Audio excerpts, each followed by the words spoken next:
Halo Fitness Mania, selamat datang di Dunia Diary kali ini. Temanya mungkin agak sedikit beda. Selama ini hampir sebagian besar mayoritas mau menurunkan berat badan. Kali ini izinkan saya untuk ngebahas tentang teman-teman Fitness Mania yang mau menaikkan berat badan tapi nggak naik-naik.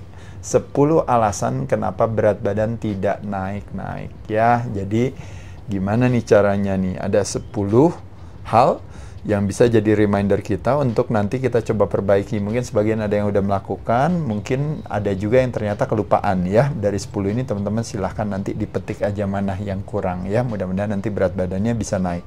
Tapi berbicara berat badan, kita berbicara yang namanya komposisi tubuh. Kenapa? Karena kembali lagi, kalau kita berbicara komposisi tubuh, kita berharap yang terjadi kenaikan berat badan yaitu adalah ototnya yang naik ya, bukan lemaknya yang naik. Lemaknya diam saja nggak naik, atau kalaupun naik mungkin tidak signifikan, tidak terlalu banyak. Dan kalau mau bisa ototnya naik, lemaknya yang turun ya mungkin even better, lebih bagus lagi ya. Jadi sekali lagi teman-teman sekalian, kita mau memperbaiki komposisi tubuh kita. Dulu ya teman-teman tahu ya, saya kan waktu mulai binaraga serius gitu ya, maksudnya menjadi atlet. Dengan tinggi saya yang udah 183 cm, berat saya pada saat itu cuma 55 kg gitu. Nah, jadi kalau berbicara naikin berat badan, mungkin saya juga punya pengalaman yang nyata langsung, yang mungkin bisa saya share juga sama teman-teman. Nah, jadi berikut adalah beberapa yang bisa menjadi kontribusi untuk menaikkan berat badan. Satu, yaitu adalah kebanyakan dari kita ya, terutama teman-teman ya, yang kadar lemaknya kadang-kadang juga udah rendah, berat badannya juga rendah juga kan ya, kebanyakan kardio. Nah, kardio di sini artinya apa? Kita kebanyakan, terutama teman-teman anak muda, naik sepeda juga iya, kadang lari juga, kadang diajak temennya main basket juga, kadang-kadang futsal juga. Jadi kardionya memang agak kebanyakan, makanya kenapa berat badannya susah naik. Karena balik lagi, kalau salah satu idealnya memang kenapa kardio, masalahnya kan kalau teman-teman tahu ya, jadi kalau kita bilang karena kita aktif ya, bergerak gitu, kardionya juga banyak. 1 menit bakar 5-10 kalori, berarti kurang lebih kita bisa kardio bisa sampai 600 kalori. Belum kalau teman-teman kadang-kadang nanti main bolanya lebih dengan intensitas yang tinggi, bahkan bisa jadi lebih dari 600 kalori. Nah, jadi bisa bayangkan aktivitas tersebut, belum nanti pulangnya naik sepeda, baliknya naik sepeda lagi. Jadi ini bagi yang mau menurunkan berat badan menyenangkan ya, tapi bagi yang menaikkan berat badan, kadang-kadang faktor kardio yang kebanyakan itu kadang-kadang suka lupa untuk dijadikan pay attention. Oh iya bener juga ya, saya banyak kadang-kadang main badminton bisa berjam-jam lagi, bisa berset-set. Wajar kalau berat badannya nggak naik ya.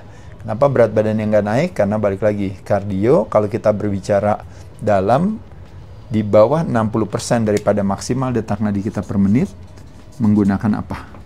Di bawah di 60% MHR, dia pakai gula. 60-80% ini berdasarkan secara teoretis ya, nggak gitu-gitu amat, tapi kira-kira berdasarkan secara teoretis dia pakai lemak, fat. Dan di atas 80% dia pakai otot. Nah, makanya kenapa kalau teman-teman yang kadang-kadang masih juga ikutan lari juga yang panjang jaraknya dan sebagainya, apalagi yang terjadi, makanya kenapa di sini yang disebut namanya gluconeogenesis. Padahal sebenarnya gluconeogenesis bagus tuh sebenarnya maksudnya ya, tapi proses terjadinya gula baru karena prasyarat daripada aktivitas teman-teman yang terlalu lama, sehingga menyebabkan akhirnya badan sudah melewati fase ini, sudah tidak pakai gula, tidak pakai lemak, makanya dia harus memecah si ototnya. Makanya kenapa terjadi yang namanya katabolisme tersebut ya, bukan anabolisme, bukan anabolik, tapi terjadi katabolik. Makanya kenapa kebanyakan kardio bukan ide baik buat menaikkan berat badan. Nomor 2 yaitu adalah teman-teman banyak juga, saya mau naikin berat badan tapi makannya aja yang dibanyakin, tapi tidak pernah melakukan aktivitas latihan beban. Nah, intinya sekali lagi teman-teman sekalian, kalau rajin melakukan latihan beban kayak saya, dengan saya rajin latihan beban, maka berat badan saya pelan-pelan bertahap menjadi naik, karena otot itu lebih berat daripada lemak. Dan kalau teman latihan beban juga, yang kebaikannya adalah apa? Berat badannya itu akan bertambah terus tapi steady. dia jadi nggak naik, kalau makan banyak, nggak makan banyak jadi turun lagi gitu ya.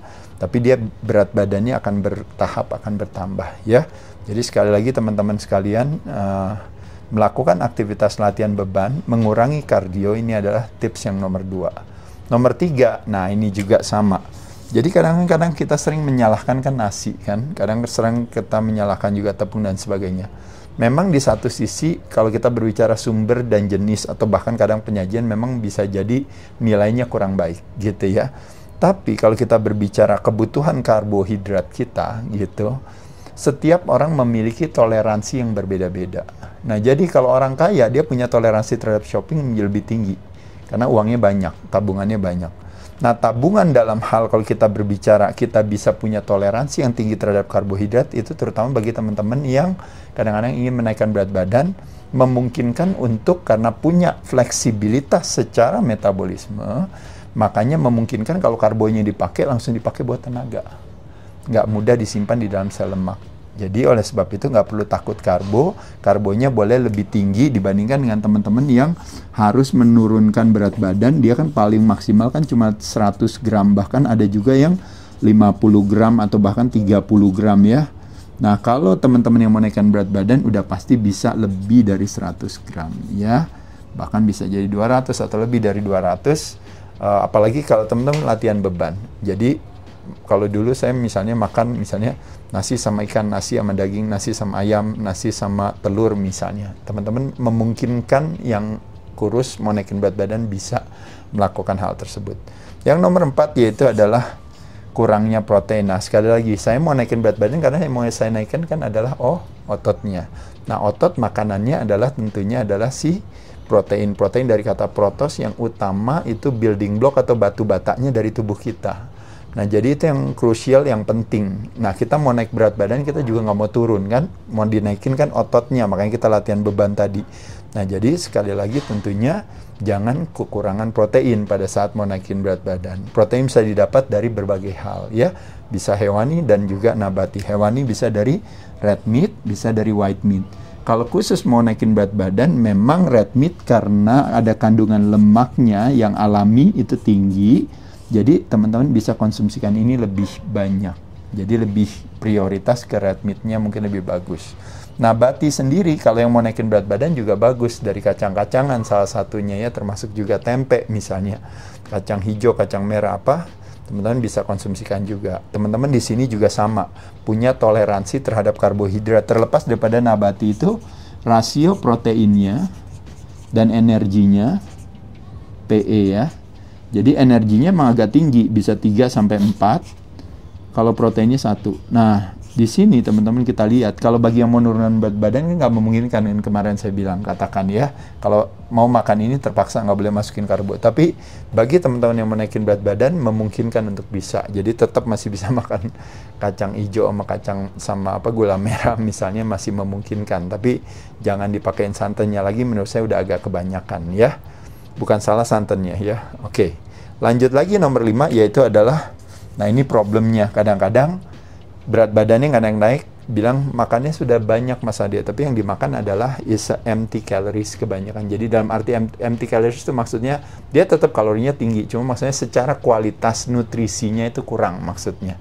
Jadi biasanya teman-teman makannya banyakan makannya karbonya aja. Misalnya nasi goreng, mie ayam, mie instan, mungkin roti-rotian, kue-kuean, makannya banyak, tapi otomatis yang terjadi kenaikannya justru malah kadar lemaknya, dan juga terjadi inflamasi ini biasanya karena teman-teman tidak pay attention terhadap yang namanya dietary manajemennya atau dietary restriction-nya. Nah jadi teman-teman kalau berbicara menaikkan berat badan, kita berbicara kalori restriction dalam arti kalorinya yang dinaikkan gitu ya. Jadi kalori management tepatnya sih katanya, bukan restriction. Kalau restriction kalau mau turunin berat badan ya. Nah jadi boleh lebih banyak makannya, tapi tentu dengan pay attention terhadap penyajian dan juga terhadap sumber dan jenis. Jadi bukan berarti saya mau naikin berat badan berarti saya boleh makan ancur. Jawabannya tentu tidak. Makannya tetap bagus. Kalau makan nasi, saya pilih nasi merah, nasinya mau lebih banyak nggak apa-apa. Saya mau makan ayam, bukan ayam goreng, tapi saya tetap makan ayamnya, misalnya ayam bakar, atau ayam panggang atau ayam pepes atau apa, tapi dadanya terus saya mau lebih banyak, nggak apa-apa kayak gitu ya. Nomor 6 yaitu adalah peran suplementasi. Di sini juga boleh membantu di sini ya. Kayak seperti teman-teman misalnya mengkonsumsikan misalnya bisa berupa susu gitu. Tapi kalau saya nggak bilang susu, saya bilang aja protein. Protein bisa dalam bentuk liquid ya. Salah satunya memang susu. Mungkin yang populer adalah misalnya bisa dari whey protein, itu salah satu yang jadi pilihan gitu ya. Primadonanya lah ya di sana ya, boleh aja, nggak ada masalah. Kalau soy gimana nih Mas Ade? Ya mungkin ya bisa juga sih, tapi mungkin whey menurut saya yang paling optimal. Di sini ada whey yang concentrate, ada yang isolate gitu ya. Itu teman-teman silahkan saja. Lalu juga weight gainer gitu ya, dalam arti saya sebut mass gainer. Mass gain lebih kepada karena biasanya yang nambah itu proteinnya, ada karbonya juga, tapi gulanya tetap rendah gitu. Jadi nggak mau mengkonsumsikan karena mau naikin berat badan, jadi akhirnya seolah-olah oke, toleransi terhadap karbo saya tinggi juga, berarti saya boleh minum susunya yang terlalu berlebihan juga bukan ide baik. Ini tambahan branched chain amino acid, karena essential amino acid di sini. Kreatin juga salah satu mungkin yang paling populer, paling aman, paling bagus juga. Saya rasa kenapa tidak? Mungkin per harinya 5 gram ya, atau 5.000 mg, saya rasa itu udah bagus banget ya. Itu salah satu yang bisa membantu buat teman-teman kalau mau menaikkan berat badan. Nomor 7, lanjut lagi, yaitu adalah latihan beban. Biasanya intensitas atau bebannya rendah. Saya udah latihan beban Mas Ade, tapi pas dicek, kita buat satu investigasi, ternyata teman-teman latihannya ringan-ringan gitu bebannya. Nah makanya kenapa di sini salah satunya pendekatannya menurut saya yang disebutnya namanya hypertrophy. Artinya apa? Kalau 6 kali aja susah, berarti bebannya boleh dikurangi atau dipertahankan. Kalau 12-15 kali gampang, berarti bebannya harus ditambah. Paham ya teman-teman sekalian? Jadi kita di kisaran antara 6-12. Terlepas daripada beberapa otot kita, seperti mungkin otot betis, otot perut, dan otot forearms, bisa dilatih dengan repetisi yang lebih tinggi dari ini ya, karena di situ kandungan slow twitch fibernya yang lebih tinggi, atau tipe serat 1A-nya yang lebih banyak, sehingga respon terhadap high repetisi lebih baik gitu ya. Boleh-boleh aja gitu. Tapi secara overall umum, teman-teman latihan bebannya kadang-kadang memang terlalu ringan. Jadi oleh sebab itu bebannya boleh ditambah. Kalau 6 kali udah susah, berarti bebannya nggak usah ditambah lagi. Tapi kadang-kadang kalau tiap kali latihan 15 kali aja gampang, bahkan kita udah stop, lalu kita bilang mana lagi. Bebannya lebih baik ditambah ya. Nah selain itu nomor 8 yaitu adalah jarang latihan kaki. Kenapa alasannya saya sebut latihan kaki? Karena membayangkan kalau otot kita itu salah satunya yang paling, kalau the largest body part kita when it comes to skeletal muscle, atau bagian terbesar kalau kita berbicara otot rangka, adalah otot paling banyak di kaki. Nah, jadi oleh sebab itu teman-teman boleh rajin fokus ke latihan kaki. Mungkin lebih fokus lagi, sama juga kayak di nomor 7 dan di nomor 8 ini sinergis.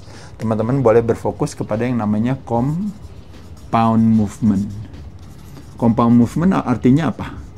Yang melibatkan lebih dari satu persendian, melibatkan lebih dari satu otot untuk satu gerakannya. Jadi contohnya misalnya kalau kita push up atau chest press ya, yang terkena ototnya lebih dari satu. Apa aja ototnya berarti? Ada otot dada, ada otot bahu, ada otot tricep. Jadi ada 3 ototnya. Jadi multi otot yang terlibat di sana. Jadi banyak otot yang terlibat, bagus. Memungkinkan kita untuk mengangkat beban jadi lebih berat nggak? Iya, lebih berat.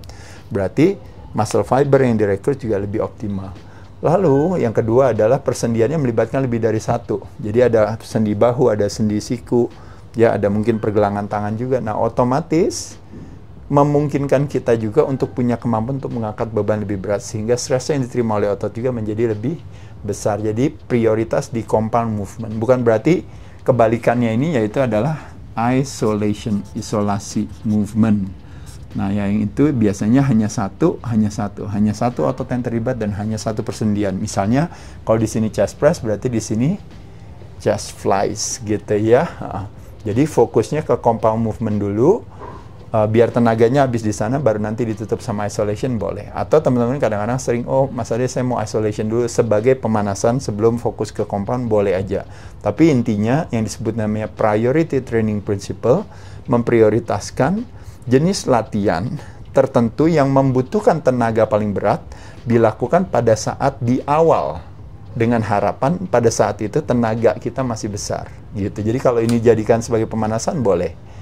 Atau dijadikan sebagai penutupan, kalau mau lebih berat silahkan aja, tapi kita prioritaskan dulu di sini, apalagi yang mau naikin berat badan. Jadi teman-teman fokus kepada pilihan-pilihan compound movement seperti misalnya chest, yaitu chest press, legs misalnya squat dan leg press, back misalnya pull ups, leg pull downs, atau deadlift atau bend over rows. Lalu tangan fokus ke bicep curls, ya, bisa dumbbell, bisa barbell. Shoulder ketimbang daripada lateral di isolation, fokusnya lebih banyak ke shoulder press. Misalnya seperti itu ya, teman-teman silahkan lakukan itu. Dan yang nomor 9, kenapa biasanya berat badan nggak naik-naik? Karena non-exercise activity thermogenesis. Jadi non-exercise, NEAT, non-exercise. Jadi aktivitas sehari-hari yang bukan olahraga, tapi yang membakar kalorinya yang tinggi, teman-teman lakukannya banyak, sehingga berat badannya nggak naik karena terlalu aktif. Nah, jadi kebalikannya, di sini dianjurkan buat teman-teman untuk meningkatkan NET pada saat mau menurunkan berat badan. Pada saat mau menaikkan berat badan kebalikannya ya. Jadi kalau bisa jangan terlalu kebanyakan gitu ya, banyak aktivitas gerakannya sehingga berat badannya nggak turun ya ini. Dan terakhir, nah ini juga sama sebenarnya, orang bisa stres akhirnya naik berat badannya, tapi kalau dalam hal ini biasanya stres atau mungkin karena mengadopsi ketakutan dan kecemasan sebagai lifestyle, atau mungkin juga karena kurang istirahat misalnya. Nah, problemnya di sini adalah lebih kepada muscle loss. Jadi otot yang berkontribusi untuk berat badan kita naik akhirnya tidak terkontribusi karena teman-teman masalahnya adalah mengalami hal ini. Stres bisa disebabkan karena kurang istirahat, karena opsi cara pandang yang melemahkan hati, karena mungkin satu dan lain hal yang lainnya juga ya. Kalau kita berbicara stres memang bisa karena chemical, bisa karena mechanical, maupun juga bisa karena emotional. Jadi sekali lagi demikian teman-teman sekalian, 10 alasan kenapa berat badan teman-teman nggak naik. Jadi dari 1 sampai 10 silakan teman-teman nanti coba investigasi kembali perilakunya. Mungkin di antara 10 ini ada teman-teman yang bisa perbaiki. Saya ucapkan terima kasih, selamat mencoba. Dadah.